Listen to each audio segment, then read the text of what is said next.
So you're trying to figure out how to become a stock trader while working a 9 to 5. Before we answer this question, I think it's important that we discuss why you should trade stocks.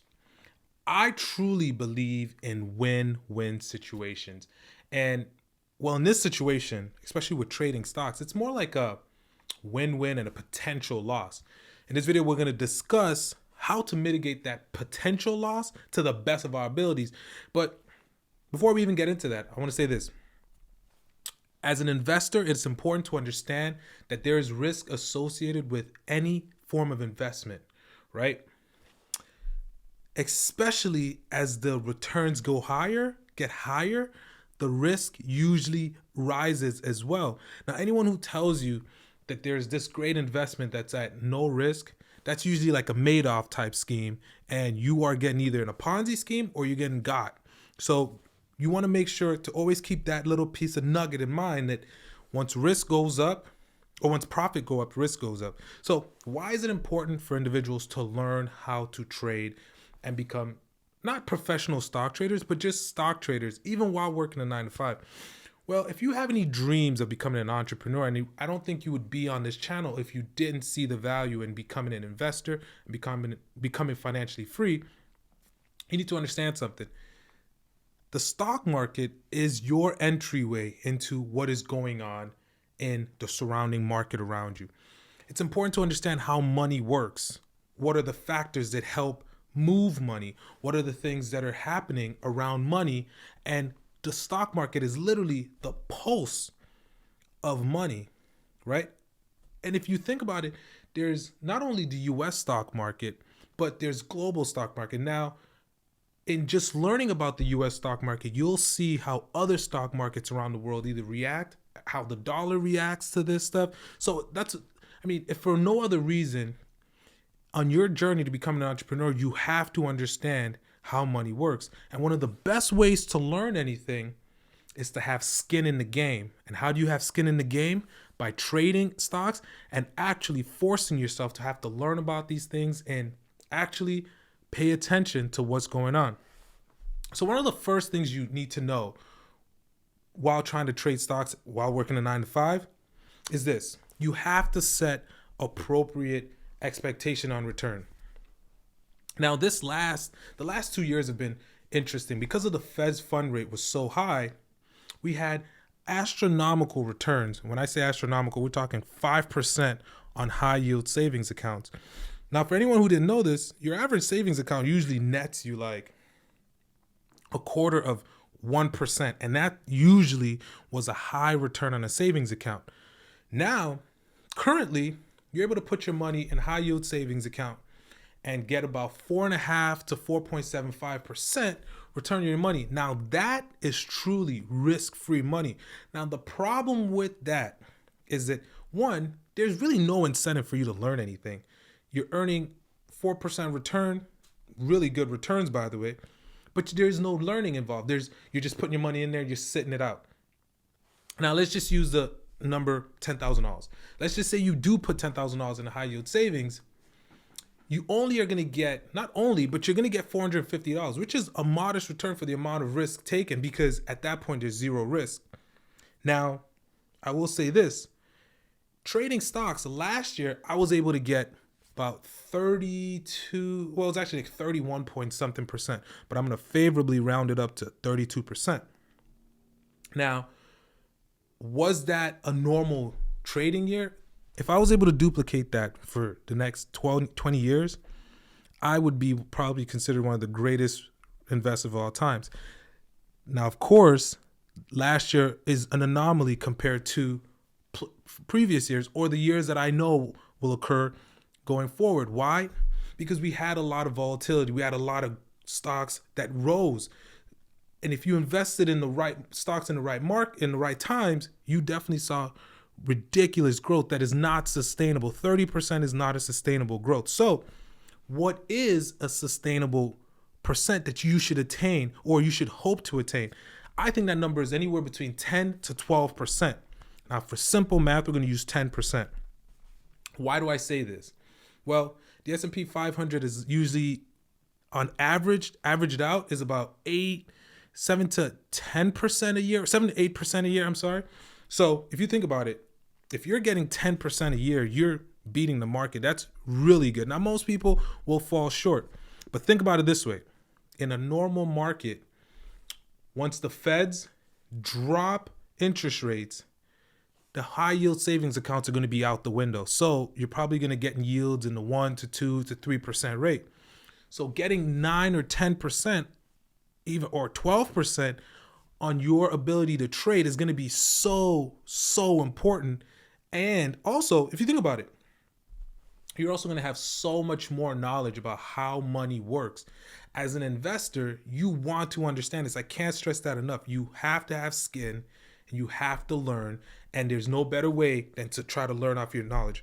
So I'll give an example. After the whole SVB thing happened, I remember thinking, man, the first thing I did was I thought, you know what? I bet you the smaller banks are going to hurt, and the big banks like JP Morgan and B of A are going to do well. So you know what I did? I actually bought a bunch of JP Morgan stock. So actually most of my returns came from about 4 to 5 stocks the whole year. I just bought the stocks that I knew, and because as an investor, this is not my primary way of making money. I didn't spend all of my time trading stocks. I just wanted enough skin to force me to learn a little bit about this, learn a little bit about that, learn the things that I can apply to my own personal business, but yet I still got a modest return on my investment, right? So what did I do? Going back to the story, I bought a bunch of JP Morgan Chase stock. And why? Because I figured that if the small banks are going to hurt people, yes, people might figure out, try to tuck their money under the mattress, which is a very stupid thing to do. But for the most part, people are going to find the banks that are the safest. And once Yellen started talking, we already knew what was going on. Most people said, you know what? I'm pumping my money right into the big boys. And I think at that point, JP Morgan was probably trading about like 130s or 120s, high 120s. It ended up the year about 168, 169.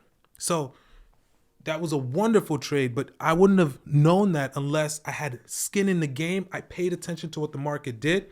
And there were several trades like that I did. Okay, so the second thing that you want to do, and this kind of piggybacks off the JP Morgan thing, is you want to invest in the best in class. What does that mean? For those who are new to trading, there are different sectors that the stock market will trade on. Yes, there's different indexes, but there's also different sectors. There's energy sector, consumer goods, there's healthcare, right? Technology. Just a fun fact, most companies started considering themselves a tech company just because they wanted the boom of being tech. But that's another story for another day. But so you got to be kind of careful when you say, I'm a tech company, a firm, I'm a tech company. But nonetheless, actually, they might actually have a lot of technology plays, so they might be different. But you had people selling books saying, I'm a tech company. Stop the cap. But going back, you want to invest in the best in class. How's the easiest way? Now, of course, in this video, this is not a long enough video for me to sit down and tell you the best technology companies. Well, I could kind of tell you those off the top of your head. You think about it. Microsoft, NVIDIA, Meta. These are technology plays, right? Healthcare, you got United Healthcare. So you can literally Google these, but I guarantee you, if you start watching, you start reading articles, you say, okay, I'm going to focus on the energy sector. I'm going to invest, or oil and gas. I'm going to look at that, and Chevron, and you'll start to pick up on the key players. If you're going to invest in a specific sector and you don't want to just do the market, then you want to invest in the best in class. Because here's the ultimate point. Yes, last year, a lot of investors made money, great returns. The S&P, I think on average was like averaged out about 24% gain, or mid to high 20% gain last year. And yes, I beat it. But the chances of that happening 2 years in a row is not necessarily always as high, right? So you still have to go and pay attention and try to do some research, or do your research, and be able to pick the companies. But I always believe for new investors, it's best to invest in the highest grade things. Why? Because they have the chances of sustaining. If we do see a downturn in the market, they will probably do the best. Now, here's the caveat. We are in an election year. Now, this usually does not hold true that there might be a little bit of a ripple to what I just said, or there might be a little bit of a wrinkle to what I just said. But because we're in an election year, you have to keep that in mind. But if you continue to pay attention, you read, you'll understand why I bring that up. Because most people, most incumbent presidents don't want the stock market to be down when they are trying to get reelected. And there's a reasoning behind that. But once again, I want you to go and read, or maybe, you know what, we'll make a next video about that and we'll kind of discuss it. Now, the third and final thing that I think is most important if you're trying to trade while working a 9 to 5 is to set stop loss markers. What does that mean?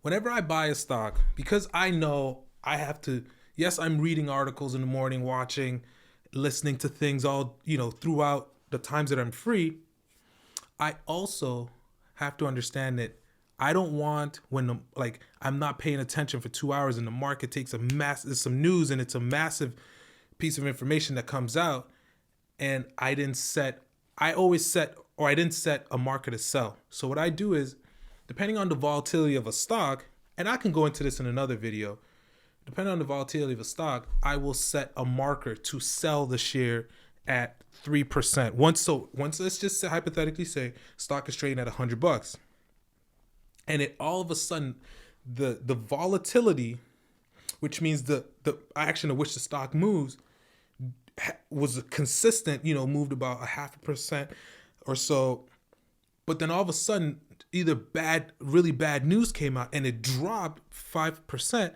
At least when it hits to the 3% marker, my stock will automatically sell. So that means I only lose about 3%. Now, we can discuss in another video how to pick where to set your markers at, because there is no set rule on this. I want people to understand this. This is something that you will learn over time. There's the individuals who, the gurus out there that tell you that they can guarantee you something, have to understand how crazy that is. Yes, some of them might have a higher probability of success, but the mere fact that someone could tell you they can guarantee you something in the stock market is BS. And here's why. The S&P 500, most analysts expected last year to be a down year. The S&P 500 was up 24%. And this is according to Yahoo. So even the analysts, the guys who get paid to be able to forecast the market, could be wrong, can be wrong. And we don't fault them for that. Why? Because we understand that the market is dynamic. So guys, hopefully that was insightful as to the basic things to understand when trading 9 to 5, when trading stocks while working a 9 to 5. Make sure to hit that like button and subscribe button. Until next time, peace.